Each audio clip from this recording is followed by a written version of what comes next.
कधी काळी मीन राशीच्या लोकांनी अनुभवलं होतं, मी इतका प्रयत्न करतोय तरी माझं काहीच जमत नाही.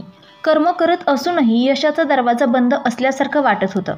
काहींसाठी हा काळ नात्यांमधील तुटलेपणा घेऊन आला, काहींसाठी आर्थिक कोसळणं, तर काहींसाठी मानसिक अस्थिरता. अनेक मीन राशीचे लोक या काळात स्वतःलाच हरवून बसले. पण आता ब्रह्मदेवांची लेखणी पुन्हा चालू झाली आहे. काळ जो तुम्हाला अंधारात ढकलत होता त्याचा शेवट जवळ आला आहे. ब्रह्मदेवांनी ठरवले आता मीन राशीला पुन्हा उभं करायचे. ज्यांनी तुमच्यावर अन्याय केला त्यांचा पडाव होईल. ज्यांनी तुम्हाला हरवलं तेच आता तुम्हाला नमणार. जी नियती तुमच्यावर उलटी फिरली होती तीच आता तुमच्यासाठी फळणार आहे. ही आहे ती वेळ जिथून मीन राशीच्या जीवनात नवं भविष्य, नवीन दिशा आणि नवं तेज निर्माण होणार आहे.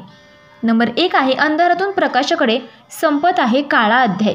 गेल्या काही वर्षात मीन राशीच्या जीवनात भावनिक तणाव, मानसिक चढ उतार, अपयश आणि आत्मविश्वासाची ढासळलेली अवस्था दिसत होती. अनेकांना वाटत होतं की नशीब कायमचं त्यांच्या विरोधात आहे. पण हे सगळं खरं म्हणजे शनीचा कर्मफळाचा काळ होता. आता मात्र त्या अध्यायाची पूर्णता होत आहे. शनी तुमचं शिक्षण पूर्ण करून पुढे सरकतो आहे. हा शेवट फक्त संकटांचा नाही तर नव्या अध्यायाचा आरंभ आहे. आता जिथे अंधार होता तिथे प्रकाश पसरू लागेल. नशिबाचे दरवाजे हलकेच उघडत आहेत आणि तुम्ही त्यातून आत पाऊल ठेवायला सज्ज आहात. नंबर 2 आहे गुरुग्रहाचा प्रभाव, भाग्याच्या दारात प्रकाश. गुरुग्रह हा मीन राशीचा स्वामी असून तो ज्ञान, समृद्धी आणि विस्ताराचा प्रतीक आहे. 2025च्या उत्तरार्धात गुरु तुमच्या कर्मभावात प्रवेश करतोय. याचा अर्थ तुमच्या केलेल्या प्रयत्नांना आता विश्व उत्तर देणार आहे. ज्यांनी निराश होऊन हात सोडले होते त्यांना अचानक नवं प्रेरणास्थान मिळेल. नोकरीत अडकलेले मार्ग उघडतील. काहींसाठी ही पदोन्नतीची वेळ आहे, काहींसाठी व्यवसायात मोठ्या संधीची. या काळात मिळालेली ओळख आणि प्रतिष्ठा पुढील 12 वर्षांसाठी पायाभूत ठरेल. नंबर 3 आहे ब्रह्मदेवांची नवीन योजना.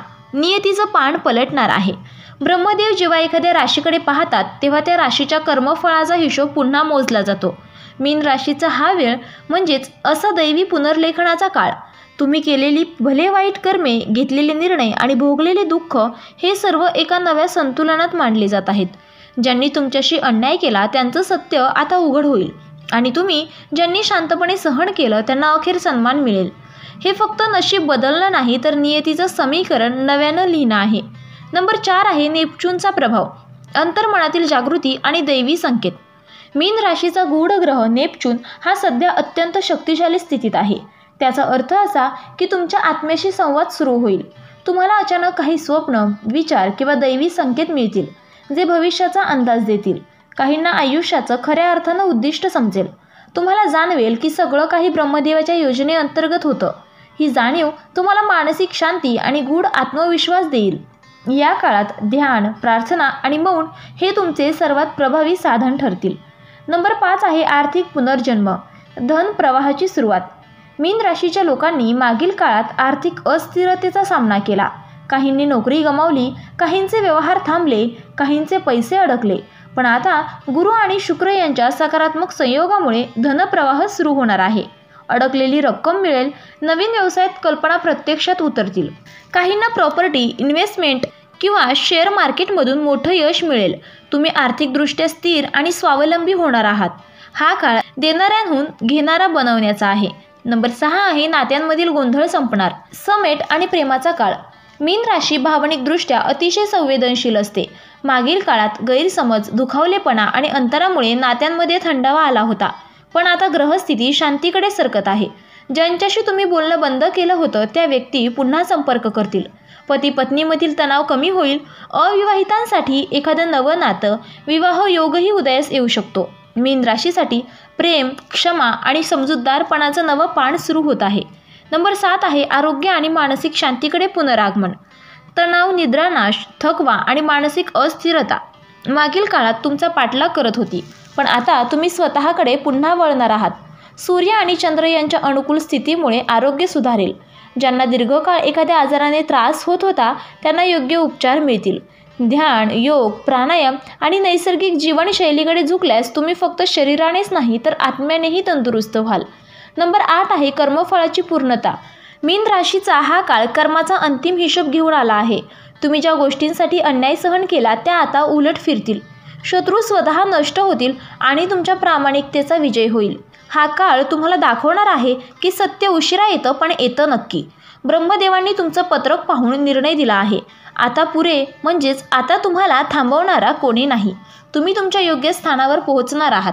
नंबर 9 आहे दैवी संरक्षण चमत्कारांची मालिका सुरू. या काळात तुम्हाला वारंवार दैवी हस्तक्षेप जाणवेल. अडथळे अचानक दूर होतील, नको असलेले प्रसंग स्वतः संपतील आणि अनेक गोष्टी योगायोगाने तुमच्या बाजूने घडतील. पण ते योगायोग नसतील, ते ब्रह्मदेवांची योजना असेल. गुरु, विष्णू आणि महालक्ष्मी यांची शक्ती तुमचं रक्षण करत आहेत. काहींना धार्मिक कार्यात भाग घेण्याची प्रेरणा मिळेल, काहींना ध्यानात दिव्य अनुभव येतील. ही सर्व चिन्ह आहेत की तुम्ही आता दैवी मार्गावर आहात. नंबर 10 आहे भविष्याचा सुवर्णकाळ. मीन राशीचं नवयुग सुरू.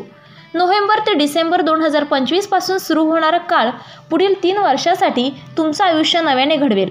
तुम्ही ज्या क्षेत्रात आहात तिथं तुमचं नाव आणि प्रभाव वाढेल. आत्मविश्वास, ओळख आणि प्रतिष्ठा नव्या उंचीवर पोहोचेल. ही वेळ आहे मोठी स्वप्न पाहण्याची आणि ती प्रत्यक्षात आणण्याची. ग्रह तुमच्या बाजूने आहेत.